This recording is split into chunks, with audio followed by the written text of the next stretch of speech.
వివిధ పనుల కోసం చేసిన ఖర్చులు వివరాలను అనుబంధం రూపంలో ఇక్కడ ఇచ్చినారు సార్.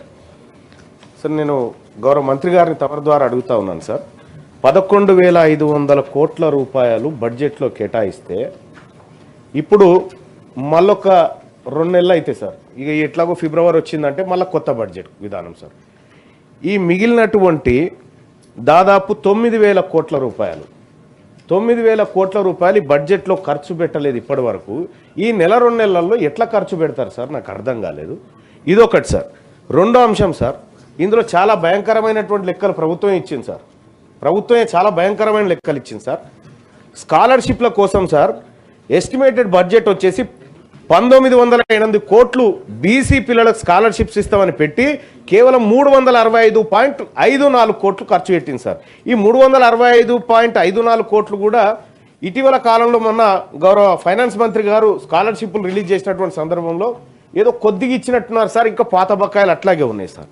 రెండోది హాస్టల్స్ కోసం సార్, మా పిల్లలు సంక్షేమ హాస్టల్లో చదువుకుంటున్నటువంటి పిల్లలు వాళ్ళు మంచి పౌష్టికాహారంతో తిని ఆరోగ్యవంతంగా ఉండి మంచి చదువులు చదువుకోవాలనుకుంటున్నటువంటి పిల్లలకు సార్ 435 కోట్ల రూపాయలు ఎస్టిమేటెడ్ బడ్జెట్ పెట్టి కేవలం 315 కోట్లు ఖర్చు పెట్టిందంటే మా పిల్లల్ని ఈ ప్రభుత్వం మేము పస్తులతోనే వండబెడుతున్నామని మీ పిల్లల్ని అని చెప్పి చెప్తా ఉంది సార్.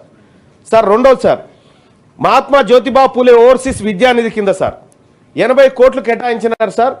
దాంట్లో 83.42 అని చెప్తా ఉన్నారు సార్. మీరు పెంచి చేస్తామని చెప్పిర్రు, మీరు పెంచలేదు ఇప్పటి వరకు.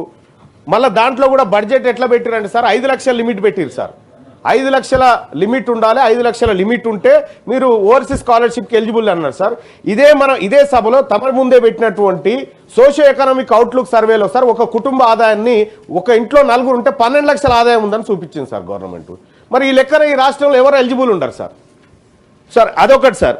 ఇక స్టడీ సర్కిళ్ల కోసం రాష్ట్ర ప్రభుత్వం 50 కోట్లు బీసీల కోసం కేటాయిస్తే ఖర్చు పెట్టింది 4 లక్షలా సార్, 4 లక్షలు కేవలం. అలాగే ఇక్కడ ఎడ్యుకేషన్ సెక్టార్లో 4,345 కోట్ల రూపాయలు ఖర్చు పెడతామని ఎస్టిమేట్ వేసుకుంటే కేవలం 2,068.89 కోట్లు ఖర్చు పెట్టిందంటే ఇది షేమ్ సార్. బీసీల పట్ల మీకు చిత్తశుద్ధి లేదని అర్థమవుతా ఉంది సార్. 2,500 కోట్ల రూపాయలు ఎడ్యుకేషన్ సెక్టార్లో బీసీల డబ్బు మిగిలించుకుంటుందా సార్ ఇప్పటి వరకు?